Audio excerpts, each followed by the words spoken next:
नमस्कार. कालच नांदणी गावातून आपल्या सर्वांची लाडकी हत्नी महादेवी हिला पेटाच्या तक्रारीवरनं कोर्टाच्या आदेशानं नेण्याचं काम प्रशासनाच्या वतीनं करण्यात आलं.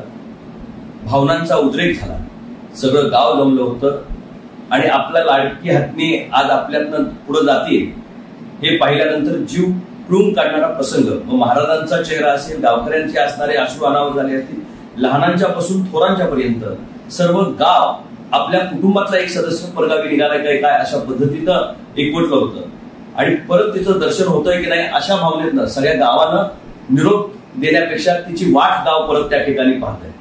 मी आपला प्रतिनिधी म्हणून हा विषय अतिशय संवेदनशील आहे आणि तो लोकसभेमध्ये आता अधिवेशन सुरू आहे तो उचलावा याच्यासाठी गेले आठवडाभर प्रयत्न करतोय. पण मागच्या पूर्ण आठवड्यामध्ये संसद चालली नाही, संसद ऍडजंट झाली, त्याच्यामुळे मागच्या आठवड्यामध्ये तो विषय घेता आला नाही. याही 2 दिवसामध्ये ऑपरेशन सिंदूरवरची राष्ट्रीय पातळीवरची चर्चा असल्यामुळे दुसऱ्या कुठल्याही विषयाला त्या ठिकाणी चर्चेला वाव नव्हता. मी लवकरच या विषयाला वाच्यता पार्लमेंटमध्ये त्या ठिकाणी फोडणार आहे.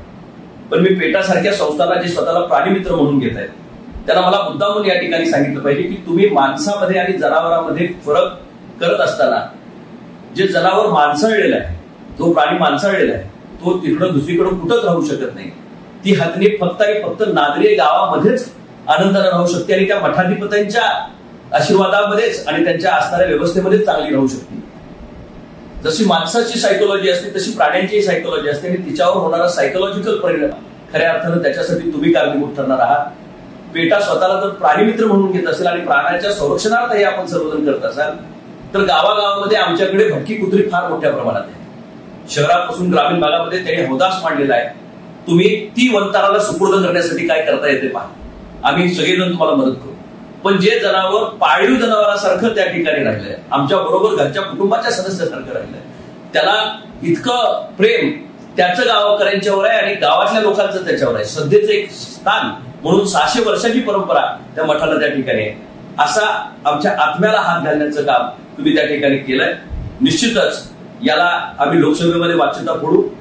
नागपंचमीच्या विषयी कालच एक चांगला महत्वाकांक्षी निर्णय केंद्र सरकारने घेतला आणि वन्य प्राण्यांच्या यादीत असताना सुद्धा नागदेवतेच्या पूजेला परवानगी त्या ठिकाणी मिळाली आणि काल आनंदानं नागपंचमी माझ्या शिराळा गावातील आम नागरिकांनी साजरी केली.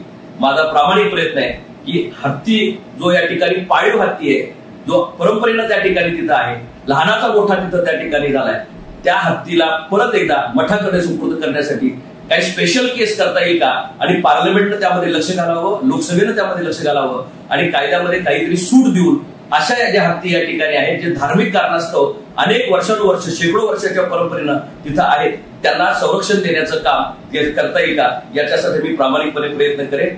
निश्चितच झालेली घटना ही वेदनादायी आहे.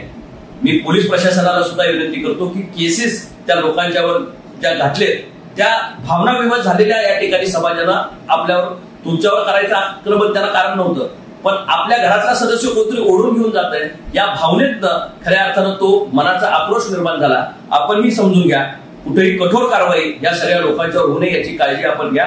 ही मी या ठिकाणी प्रशासनाला त्या ठिकाणी सूचना करणार आहे आणि या बाबतीत सन्माननीय मुख्यमंत्र्यांनाही आणि सन्माननीय गृहमंत्र्यांनाही मी या ठिकाणी याच्या बाबतीतली माहिती देणार आहे.